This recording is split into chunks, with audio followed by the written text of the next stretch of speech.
고린도전서 11장 17절부터 34절까지의 말씀입니다. 고린도전서 11장 17절에서 34절까지의 말씀입니다. 신약성경 276페이지에 있습니다. 고린도전서 11장 17절에서 34절까지. 이 시간에는 23절부터 26절까지만 함께 교독하도록 하겠습니다. 오늘 본문 가운데 23절부터 26절까지 우리 한 절씩 교독하고 마지막은 함께 읽겠습니다. 내가 너희에게 전한 것은 주께 받은 것이니 곧 주 예수께서 잡히시던 밤에 떡을 가지사 축사하시고 떼어 이르시되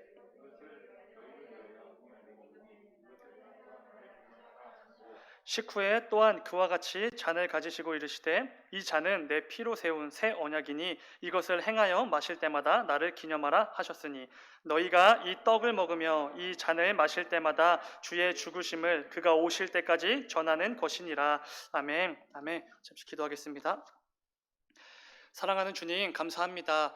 주님, 오늘도 주님 앞에 나와 예배하게 하시니 주님 진정으로 감사드립니다. 주님, 우리가 주님 앞에 나오는 것이 주님께 예배하고 찬양하는 것이 너무나 마땅하고 합당하기에 또 이 자리에 나왔습니다. 주님, 현장에서 또 각 처소에서 예배하는 모든 이들을 주님 기억하여 주시옵소서. 또한 이 시간 주의 말씀을 들으려고 합니다. 부족한 종의 입술을 통하여서 선포되어질 하나님의 마음과 하나님의 뜻을 깊이 묵상하고 깨닫고 돌아가는 귀한 시간 되게 하여 주시옵소서. 주님 감사합니다. 예수님의 이름으로 기도드렸습니다.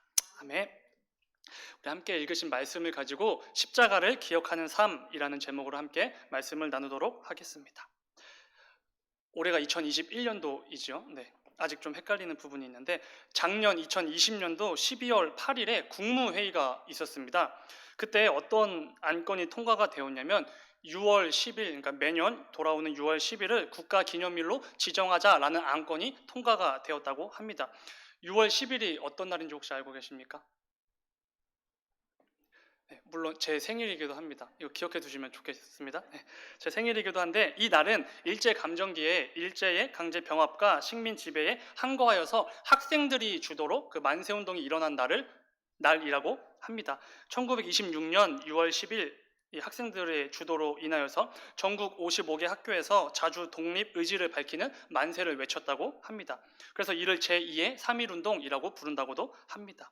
이처럼 선열들의 나라를 향한 사랑의 정신이 6월 10일 이 만세운동에 선명하게 깃들어 있지만 사실 오늘날 우리는 역사적으로 이거를 기억하고 기념하는 것 같지는 않습니다. 그러니까 이제서야 이렇게 국가기념일로 지정이 된 것이겠지요.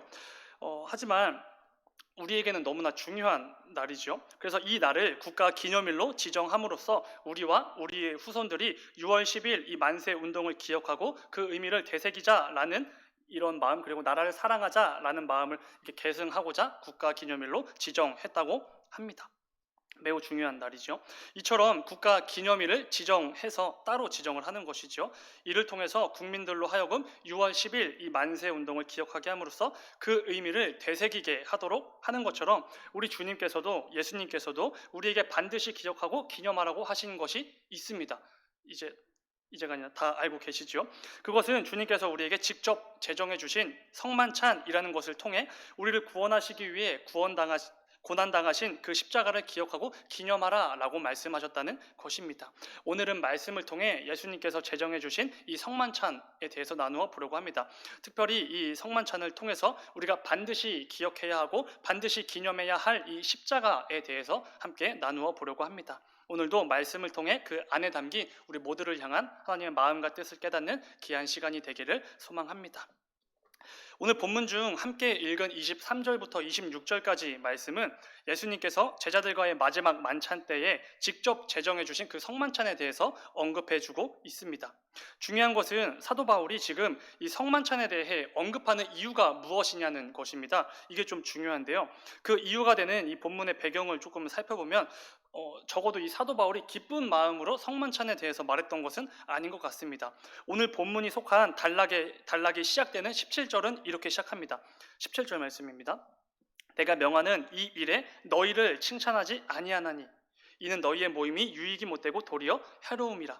그러니까 사도 바울은 지금 고린도 교회 성도들에게 있는 뭔가 잘못된 점을 지적하고 권면하기 위해 이 성만찬에 대한 언급을 하고 있다는 것입니다.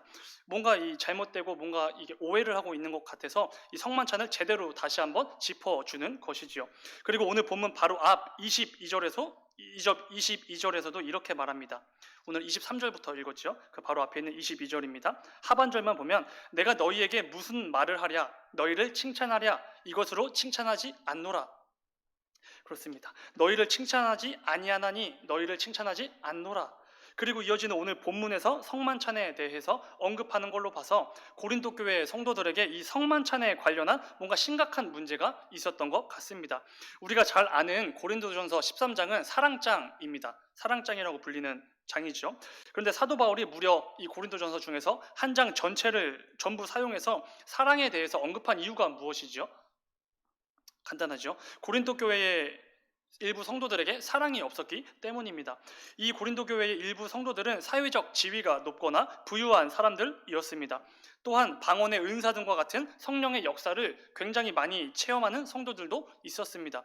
이를 통해 이 고린도 교회는 굉장히 잘 성장하고 있는 것처럼 보이기도 했습니다. 문제는 그 일부 성도들이 이것이 없는, 이것을 경험해보지 못한 다른 성도들을 뭔가 약하게 여기고 뭔가 자기들보다 덜 귀한 것처럼 여기면서 성도 간에 서로 우열을 가렸다는 것입니다. 교회 내부에 분열을 일으킨 것이지요. 그래서 사도 바울은 교회가 잘 이루어져 가는 것처럼 보이지만 정작 그 안에 가장 중요한 없어서는 안 될 사랑이 없는 그 성도들을 향하여 사랑에 대해 그토록 길게 말했던 것입니다. 방언과 천사의 말을 할지라도 사랑이 없으면 아무것도 아니다. 모든 비밀과 지식을 알고 산을 옮길 만한 믿음이 있어도 사랑이 없으면 그건 아무것도 아니다. 그런즉 믿음, 소망, 사랑 이 세 가지는 항상 있을 것인데 그 중에 제일은 사랑이라. 이렇게 언급한 것이죠. 그렇다면 우리 주님이 잡히시던 그 밤을 이렇게 다시 한번 회상하게 하면서 성만찬에 대해서 언급하는 이유도 아마 마찬가지일 것입니다. 당시에 성도들에게 성만찬에 대한 심각한 오해가 있었기 때문이죠. 주님이 제정하신 이 성만찬은 분명히 행했던 것 같기는 하지만 정작 중요한 이 성만찬의 의미는 제대로 몰랐던 것 같습니다. 오해를 했던 것 같습니다. 이 성만찬에 대한 잘못된 생각과 태도로 인해서 고린도 교회 내부에 분열이 일어나기 시작한 것입니다. 얼마나 심각했는지 그러니까 그 교회의 분열을 일으킨 그들을 향해서 사도 바울은 이렇게까지 말합니다. 본문 22절 말씀입니다. 너희가 하나님의 교회를 업신여기고 하나님의 교회를 업신여겼다는 것입니다. 하나님이 세우신 교회인데 그것을 업신여겼다는 것이죠. 그런데 사도 바울이 이렇게까지 말한 이유가 있습니다. 21절 말씀입니다. 이는 먹을 때에 각각 자기의 만찬을 먼저 갖다 먹으므로 어떤 사람은 시장하고 어떤 사람은 취함이라. 이게 그렇게 책망을 했던 이유인데요. 그러니까 이 고린도 교회에서 성만찬이 진행되었던 것 같은데 어떤 사람들은 음식을 먹지 못해서 배가 고프고 굶주렸는데 어떤 사람들은 배불리 먹고 이미 취해 버렸다는 것입니다. 우리가 오늘날 성만찬을 떠올리면 그 당시 상황이 잘 그려지지 않으시겠지만 17절 이하의 말씀을 통해 당시 고린도 교회의 성만찬의 그 느낌을 한번 살펴보면 이렇습니다.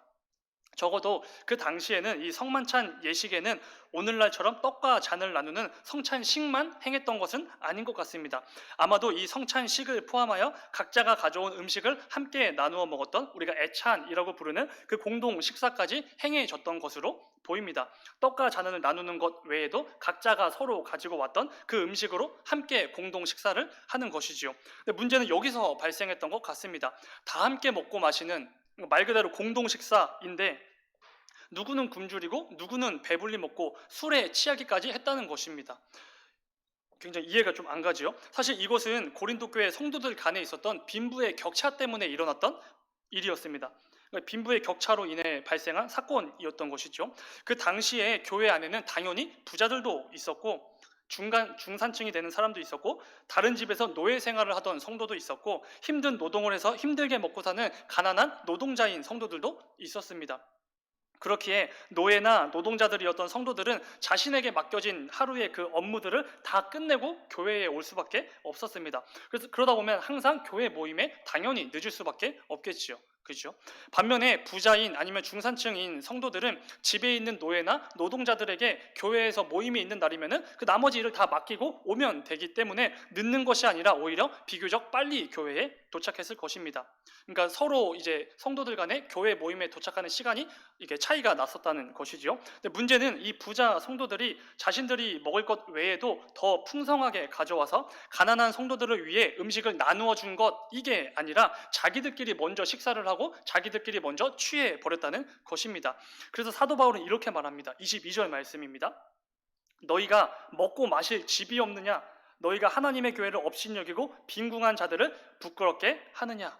여기서 아마 이 빈궁한 자들이 아마도 그 노예나 노동자와 같은 가난한 신분에 속해 있던 성도들일 것입니다. 이들은 가난했기 때문에 당연히 음식을 가져오지 못했을 것입니다. 가져와도 아주 적은 양만 가져올 수 있었을 것입니다. 그런데 이 부유한 성도들이 그 굶주린 가난한 성도들은 신경도 쓰지 않은 채 자기들끼리만 배불리 먹고 포도주에 취해 있었다는 것입니다. 한번 상상을 해 보시기 바랍니다. 아마 정상적인 교회라면 절대 일어나지 않았을 일입니다. 당연히 조금 늦을 성도들을 위해서 기다렸을 것입니다. 기본적으로. 그리고 공동 식사의 시간인데 아직 도착하지 않은 그 다른 성도들을 기다릴 생각도 안 하고 그들의 사정과 그들의 형편은 조금도 이해할 생각과 시도조차 하지 않는다? 이거는 절대로 교회에서 일어날 수 없는 일이었습니다. 다른 성도들을 배려하지 않고 자기들끼리 먹고 마셨다는 것은 애초에 이 교회가 어떤 공동체인지, 주님께서 교회에게 성만찬을 왜 제정해 주셨는지, 하나님께서 교회를 이 땅에 왜 세우셨는지 자체를 몰랐다고 밖에 볼 수 없는 것입니다. 이 사실을 알게 된 사도 바울이 정말 크게 책망합니다. 잘 먹고 잘 사는 너네끼리 그렇게 배불리 먹고 술에 취할 거면 그런 것을 너네 왜 교회에 와서 하느냐? 교회가 너네의 회식 장소밖에 안 되느냐? 이 교회를 업신여기는 자들아, 하나님의 교회를 회식 장소로 삼느냐? 이렇게 강하게 책망을 했던 것입니다. 사도 바울은 34절에서 이렇게까지 책망을 합니다. 먹으러 모일 때, 만약에 너네가 먹으러 다시 모일 때 다른 형제들을 당연히 기다려줘라. 만약에 너무 배가 고파서 기다리지 못하겠으면 차라리 너네 각자 집에 가서 배를 채우고 와라. 이렇게까지 말하는 것을 볼 수 있습니다. 다른 성도들의 마음을 상하게 하고 수치심을 느끼게 할 거면 그냥 공동식사 이런 거 애초에 아예 하지 말고 그냥 각자 집에서 혼자 먹어라. 이렇게까지 말했다는 것입니다. 부자들은 하나님께서 허락해 주신 그 부를 통해서 마땅히 가난한 자들을 도와야 했지만 그렇게 하지 않으므로 교회를 깨트리고 있었던 것입니다.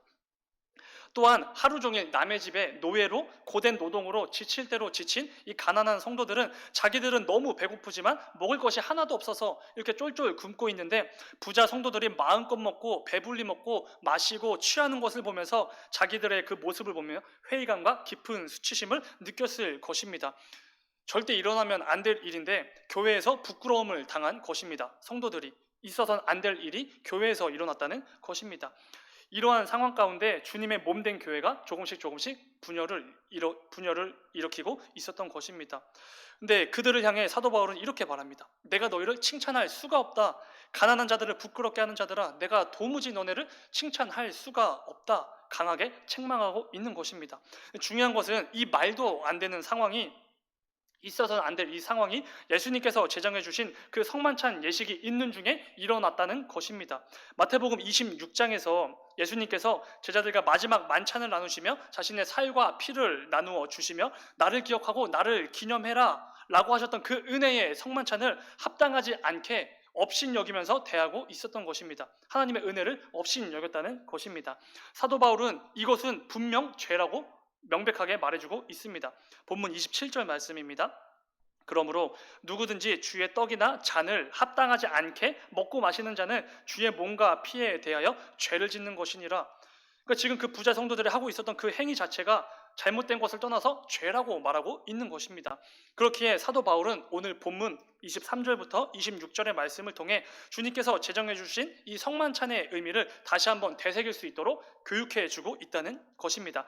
특별히 예수님께서 잡히시던 날 그 밤을 회상하게 하면서 주님께서 교회에게 성만찬을 제정해 주신 그 이유와 의미에 대해서 열심히 말해주고 있다는 것입니다. 그렇다면 이 성만찬의 의미가 무엇인가? 이게 중요할 것입니다. 오늘 본문 24절부터 25절 말씀을 한번 읽어보도록 하겠습니다.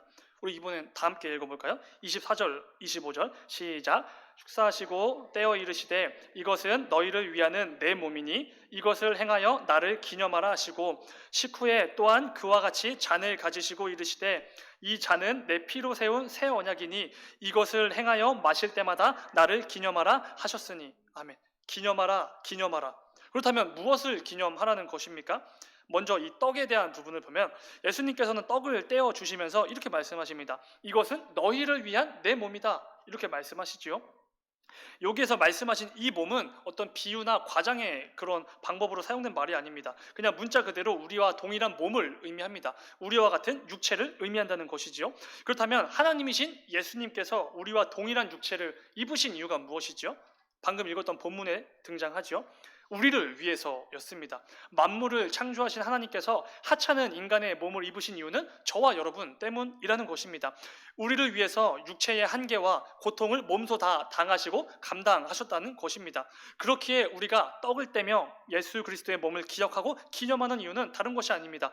정말 보잘것없는 아무것도 아닌 나를 위해 크고 높으신 무한하신 하나님께서 유한한 연약한 육신의 몸을 입으셨다는 이 놀라운 은혜를, 이 사실을 기억하고 기념하기 위한 것이라는 것입니다.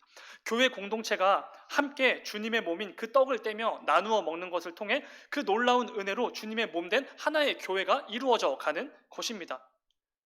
이 떡을 떼어 먹음으로, 우리가 예수 그리스도의 몸을 먹음으로 우리는 예수 그리스도로 인하여 하나의 몸이 되었습니다. 하나의 교회가 되었습니다. 이거를 인정하고 고백한다는 것이지요.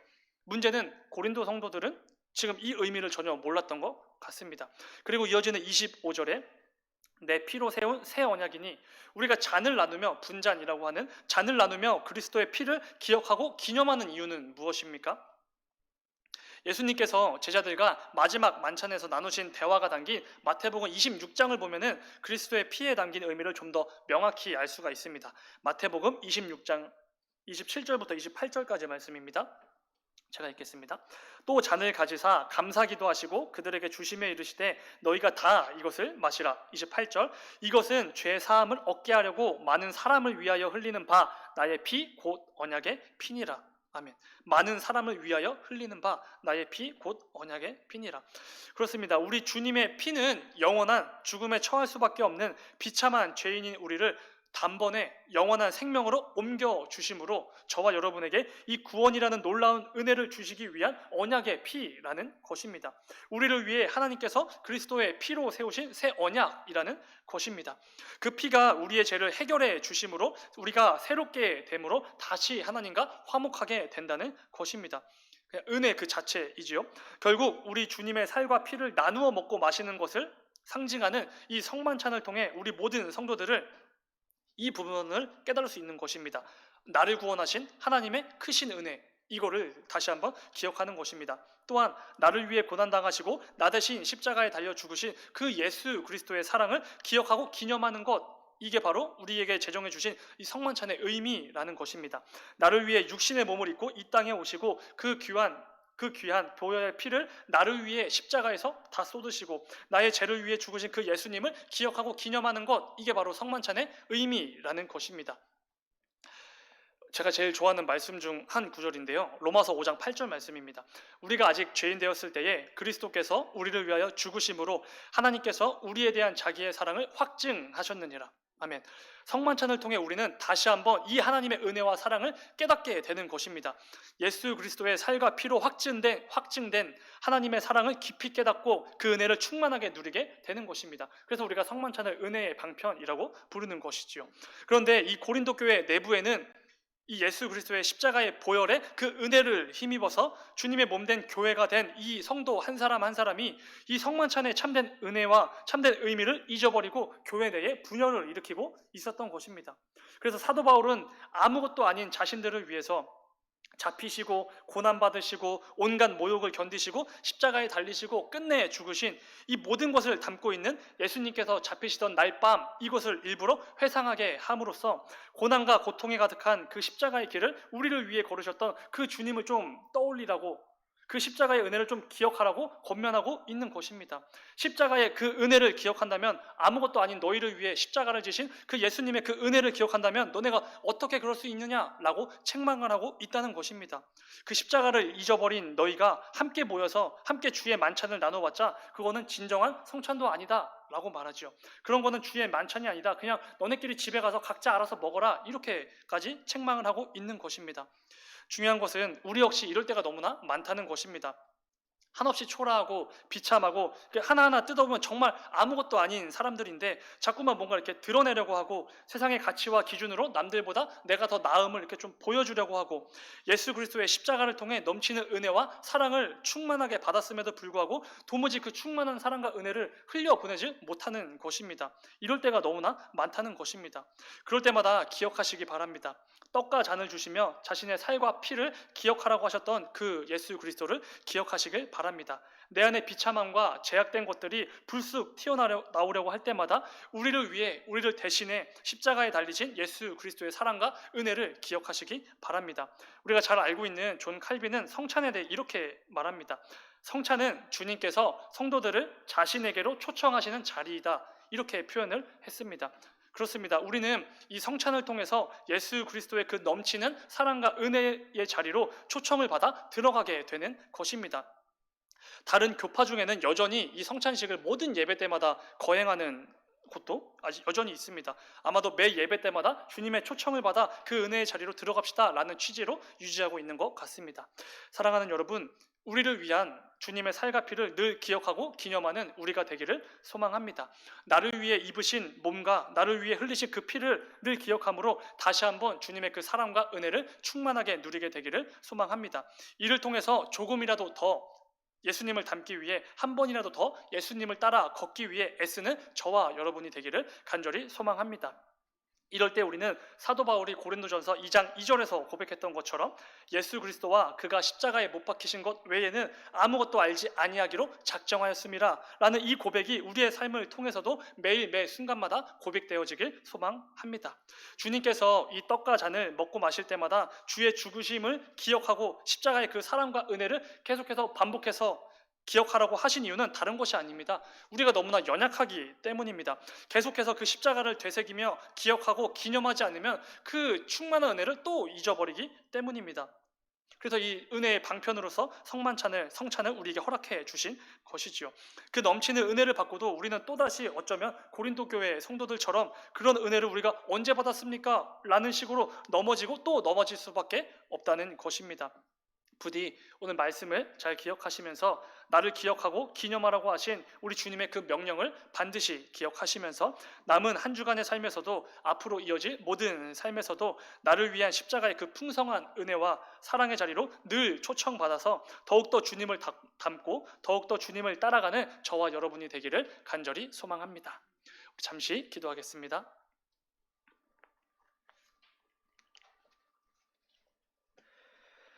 사랑하는 주님, 감사합니다.